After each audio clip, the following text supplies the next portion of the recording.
Hi friends, evening ஸ்நாக்ஸாக ஒரு சிம்பிளான ரெசிபி பார்க்கலாம் வாங்க. கோதுமை மாவு மட்டும் ஒரு கப்பு கோதுமை மாவு எடுத்துக்கலாம். தேவையான அளவு உப்பு போட்டுக்கலாம். கொஞ்சம் எண்ணெய் ஊற்றி சப்பாத்தி மாவு பார்த்துக்கு பிசைஞ்சு வச்சுருவோம்.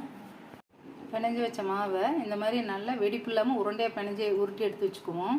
இதுக்கு என்னென்னடா ஒன்று போடணும்? 4 பெரிய வெங்காயம், 2 பச்சை மிளகா, கொஞ்சோண்டு மல்லித்தலை கருவேப்பிலை நறுக்கி வச்சுக்கலாம்க்கா.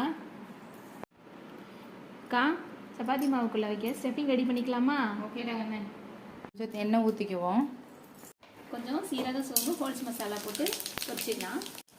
பச்சை மிளகா, வெங்காயம், கருவேப்பிலை, கொத்தமல்லி எல்லாம் போட்டு நல்லா வதக்கி எடுத்துக்குவோம். மட்டன் மசாலா தூள், இது மிளகாத்தூள், கொஞ்சம் மல்லித்தூள் போட்டுக்கலாம். மசாலாக்கு தேவையான உப்பு போட்டு எடுத்துக்குவோம். இதெல்லாம் ஒரு ஈஸியான ரெசிபிக்கா, குழந்தைங்க வந்தால் உடனே செஞ்சு கொடுத்துடலாம்க்கா. இது ஒரு ஈஸியான ரெசிபிக்கா, உடனே சட்டுன்னு செஞ்சு கொடுத்துடலாம் குழந்தைங்களுக்கு. ஆமாடா, இது நானும் கூட வீட்டில் 2-3 டைம் செஞ்சுருக்கேன். அடிக்க டைம் ஏன்னா டேஸ்ட்டாக இருக்குங்க அதுனது. ஆமாக்கா, நல்லா பீஸா மாதிரி இருக்கும்க்கா. நல்லா செவக்க வறுத்து எடுத்துக்கலாம். தேய்ச்சி வச்சதை இப்படி 2ஆக கட் பண்ணி எடுத்துக்குவோம். தேய்ச்சி வச்ச மாவில் கொஞ்சம் மசாலா எடுத்து இப்படி நல்லா ரோல் பண்ணிக்குவோம். இப்படி உருட்டி இப்படி உள்ள மசாலா வச்சு உருட்டி வச்சுக்குவோமா. நல்லா வேக விட்டு எடுப்போம். காரசாரமாக சும்மா டேஸ்ட்டு அள்ளுதுங்கக்கா.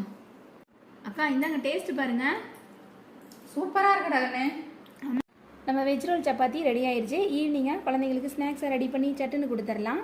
பார்க்கவே நல்லா கலர்ஃபுல்லாக இருக்குடாங்கண்ணே. இந்த வீடியோ உங்களுக்கு பிடிச்சிருக்குன்னு நினைக்கிறேன். பிடிச்சா லைக் பண்ணுங்கள், ஷேர் பண்ணுங்கள், சப்ஸ்கிரைப் பண்ணுங்கள். ஓகேடாங்கண்ணே.